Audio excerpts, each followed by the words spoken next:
So when it comes to clearing the hips, there's always a lot of uncertainty and there's always a lot of different ideas. And particularly I would say nowadays, there's a lot of discussion about how to really use the ground in terms of from more of a vertical nature, in terms of pushing down and pushing back up. Now, I think that's obviously correct. There's nothing that we can suggest there that isn't correct. But I also think that what tends to happen with too many amateur golfers is that they focus a lot of their attention on pushing into the floor and potentially again go back to neglecting the rotational aspect of the golf swing. So I want to talk about the rotation and the easy sort of way of clearing the hips, because you will be surprised actually how easy it is to clear the hips. But we're going to talk about it in just a little bit of a step-by-step sort of routine. So the first thing that you want to do is just make sure that your setup is pretty neutral. So if I sort of demonstrate a setup, nice wide stance, whatever, let's say shoulder width, or if you wanted to be more specific, if you were to draw a line vertically through either ankle line, it should fall on the instep of your hip line. I would always advocate that you turn your lead foot outwards. Turning your lead foot outwards basically means that the upper part of the leg is already facing towards the target, which will make life much easier coming in towards that downswing position. You want to be careful that you don't turn it too much to the point where it would restrict your motion in the backswing and cause you discomfort in and around the knee. But from here, all you want to do now is just again, once I set up to the golf ball, just ensure that I'm not excessively tilted.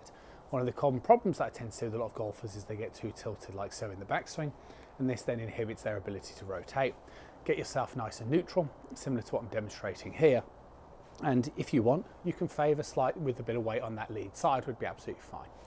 Now, the backswing position, you're basically trying to do a couple of things, which is going to give you the best chance of clearing the hips. You are going to try and keep your head nice and still.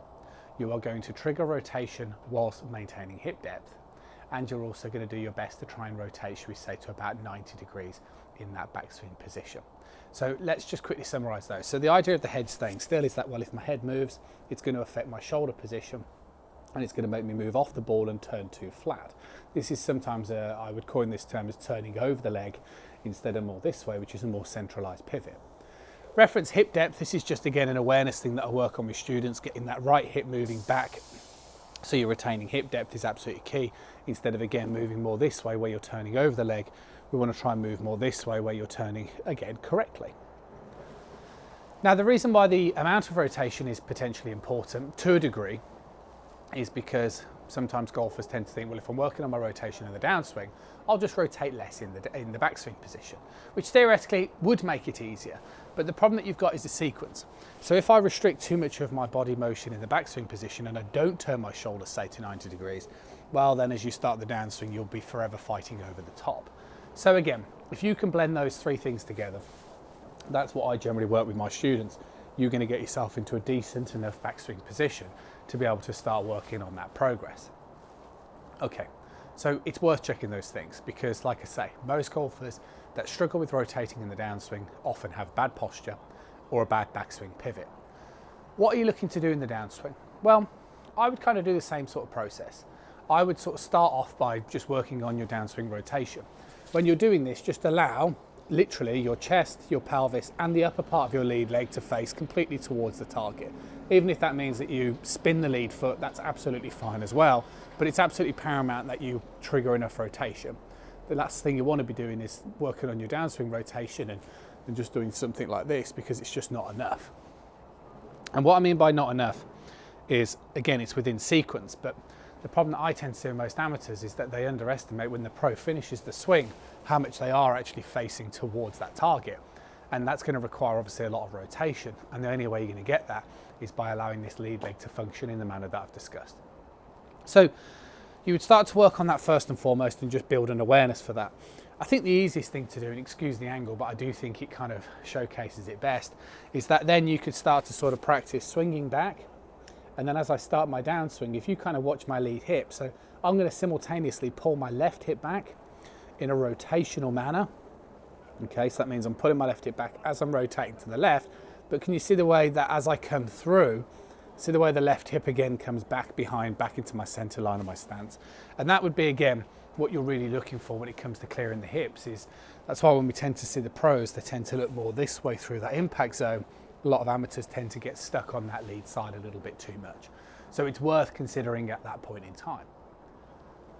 So aside from that, you're aware of the rotation.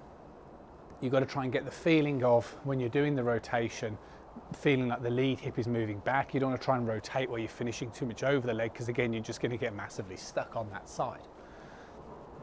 So what I would then start to suggest is just make sure the last 2 points, which we discussed in the backswing. The first one is that you want to make sure that you're practicing doing those motions whilst maintaining hip depth. So that quite simply means pulling the lead hip back, so I'm maintaining hip depth as I'm rotating enough through. And then the last point would be that you'd want to practice all of the above whilst keeping your head still. And that would produce what's known as a separation. So if my head sort of moves with my rotation, or with my pelvis moving to the left, I will come over the top of my right shoulder, will come over the ball. If I keep my head back and just pull this side of the body back, that's going to produce a separation, which is going to make a massive difference coming in towards that sort of downswing position. So that separation is the thing that stops you from swinging over the top, but still learns to give you the ability to trigger a rotation of motion. So if we went over them, this is a golfer who doesn't rotate, gets quite stuck, gets quite flippy. This is a golfer who rotates with no separation, over the top, steep. And this is a golfer who can understand how to kind of clear the lower body whilst keeping the head still, so they can drop the club down on the back of the golf ball. So there are steps that you have to work through, and they're steps that I work with every student of mine. And it's a really important step-by-step process that you do understand fundamentally. But hopefully this video really helps you out. I'll see you guys again really soon.